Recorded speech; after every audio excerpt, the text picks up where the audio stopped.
আজকে পয়লা বৈশাখ, আর এই পয়লা বৈশাখ উপলক্ষে এই যে ইলিশ মাছ এখন ভাজি করবো। আর এদিকে পান্তা ভাত অবশ্য রেখে দিয়েছি পানি দিয়ে, আর খাঁটি সরিষার তেল,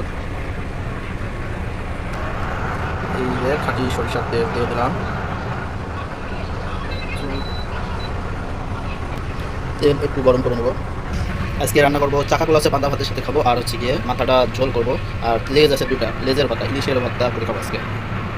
বাজারে ইলিশ মাছ খুবই কম, বাজারে ইলিশ মাছ নাই। ইলিশ মাছ আমার আগে ছিল ফ্রিজে, 3 কেজি মতো ইলিশ মাছ ফ্রিজে লোড করা ছিল, সেটাই এখন কাজে লাগছে। ইয়েস, আগে যেগুলো আমি পান্তা ভাজিয়ে খাবো সেগুলো আগে দেবো চাকাগুলা।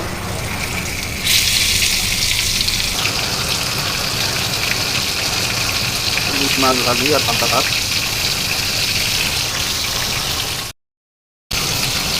মাছের কালারটা দেখছেন? ওয়াও, শুধু ওয়াও।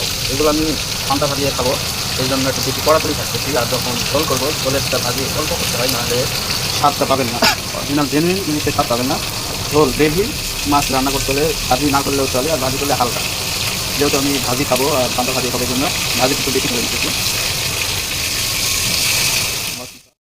এই যে আমার ইলিশ ভাজি হয়ে গেছে, চাকাগুলা ভাজিয়ে খাবো পান্তা ভাত, আর মাথা লেজ দিয়ে হচ্ছে ভর্তা বানাবো, আর মাথাগুলা রান্না করবো।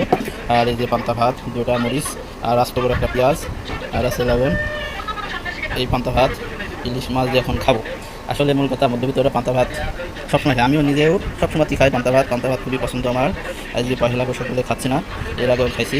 আমার খাওয়ার স্টাইল অন্যরকম, আমি মরিচটা দিয়ে গুঁড়া করে নিই, গুঁড়া করে নিয়ে এই দিয়ে মরিচগুলো আমি ডোলে একবারে মিক্স করে নিচ্ছি। আমি মরিচ খাবো না, মরিচের ঝাঁসটা খাই।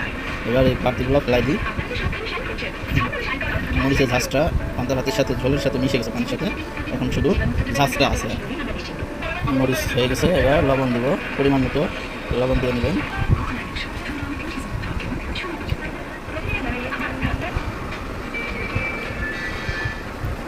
ইয়েস,